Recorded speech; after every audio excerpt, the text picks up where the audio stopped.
بسم اللہ الرحمن الرحیم۔ درود و سلام ہو محمد و آل محمد پر۔ میری طرف سے تمام مومنین و مومنات کو سلام۔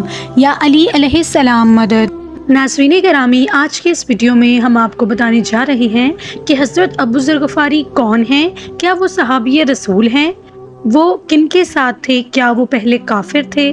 ان تمام سوالات کے جوابات آج کی اس ویڈیو میں آپ کو ملنے جا رہے ہیں، تو ویڈیو کو بالکل سکپ مت کیجیے گا، آخر تک دیکھیے گا۔ اور اگر اسی طرح کی مزید ویڈیوز آپ دیکھنا چاہتے ہیں تو ابھی ہمارے چینل کو سبسکرائب کر دیجیے، اپنے دوستوں میں شیئر کر دیجیے اور ہماری ویڈیو کو لائک کر دیجیے۔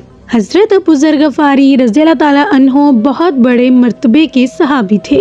ان کا نام جندب تھا اور ابو ذر ان کی کنیت تھی۔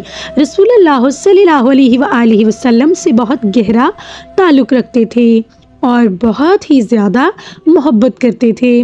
کبھی کبھی محبت کے جوش میں حدیث بیان کرتے ہوئے سرور عالم صلی اللہ علیہ وآلہ وسلم کو خلیلی یعنی اپنا دوست کہہ دیا کرتے تھے۔ حضرت ابو ذر غفاری رضی اللہ تعالیٰ عنہ چھٹے یا پانچویں مسلمان تھے۔ ان کے مسلمان ہونے کا واقعہ بھی بڑا عجیب ہے۔ پہلے انہوں نے اپنے بھائی کو مکہ معظمہ بھیجا تاکہ وہ یہ معلوم کر کے آئیں کہ وہاں پر جو شخص یہ دعویٰ کرتا ہے کہ میرے پاس وحی اور آسمانی خبریں آتی ہیں، اس کے حالات کیا ہیں، اور غور کے ساتھ وہ اس کلام کو سنتے تھے۔ چنانچہ ان کے بھائی مکہ معظمہ پہنچے اور جس مقصد سے آئے تھے اس کے متعلق معلومات حاصل کر کے اپنے قبیلے میں واپس چلے گئے اور اپنے بھائی حضرت ابو ذر کو پورے حالات بتا دیے اور بتایا کہ اچھی عادتیں اور بہترین اخلاق کی تعلیم دیتے ہیں۔ ان میں سے ایسا کلام سنا جو نہ شاعروں کا ہو سکتا ہے اور نہ کہنوں کا۔ اس مجمل بات سے حضرت ابو ذر کو تشفیع نہ ہوئی اور خود ہی مکہ معظمہ جانے کا ارادہ فرمایا۔ سامان سفر ساتھ لے کر مکہ معظمہ پہنچ گئے۔ چونکہ اس وقت حضور اکرم اور آپ کے ماننے والوں اور ملنے کے واسطے آنے والوں سے کفار مکہ کو سخت دشمنی تھی، اس لیے کسی سے یہ نہ پوچھا کہ نبوت کے مدعی محمد کون ہیں اور کہاں ہیں، یہاں تک کہ رات ہو گئی۔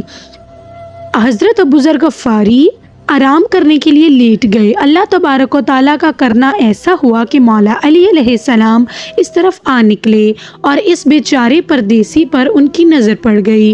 مہمان نوازی کے لیے مولا علی علیہ السلام حضرت ابو ذر کو اپنے گھر لے گئے اور کھلا پلا کر سونے کی درخواست کی، لہٰذا وہ سو گئے۔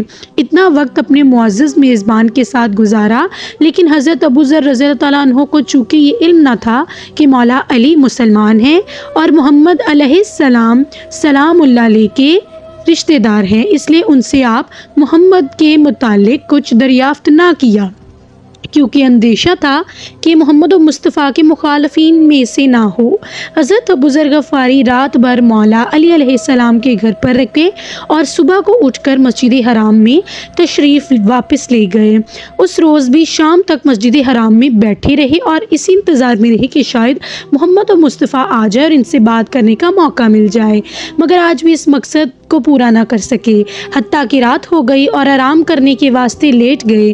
آج بھی مولا علی کا اس طرف گزر ہوا اور انہیں دیکھ کر سوچا کہ اس مسافر کو اپنے سفر کے مقصد میں کامیابی نہیں ہوئی، لہٰذا وہ آج پھر اپنے گھر میں لے گئے۔ یہ سوچ کر کل کی طرح پھر اپنے گھر لے گئے اور کھلا پلا کر سلا دیا۔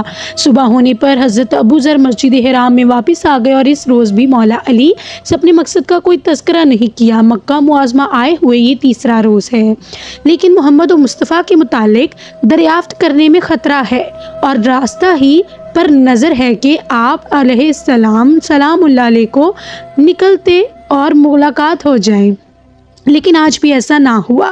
رات ہو گئی اور آرام کے لیے مولا علی آج بھی اس طرف سے گزر اپنے مہربان کو پھر اسی جگہ پا کر اپنے گھر لے گئے اور کھانے کی روٹی آگے پیش کی، سونے کی درخواست کی۔ حضرت ابو ذر غفاری سے تیسرے روز مولا علی نے ان کے مکہ معظمہ آنے کا مقصد دریافت کیا۔ حضرت ابو ذر نے کہا، اگر آپ یہ عہد کریں اور یقین دلائیں کہ میرے سوال کا صحیح جواب دیں گے تو بتا سکتا ہوں۔ مولا علی نے کہا، میں آپ کو صحیح جواب دوں گا اور واقعی بات بتاؤں گا۔ حضرت ابو ذر غفاری نے فرمایا، مجھے معلوم ہوا کہ شہر میں محمد و مصطفیٰ نام کے کوئی صاحب ہے جو نبی ہونے کا دعویٰ کرتے ہیں اور سب کے سامنے اپنی دعوت پیش کرتے ہیں۔ مولا علی نے فرمایا، بلا شبہ ان کا دعویٰ حق ہے اور وہ اللہ کے رسول ہیں۔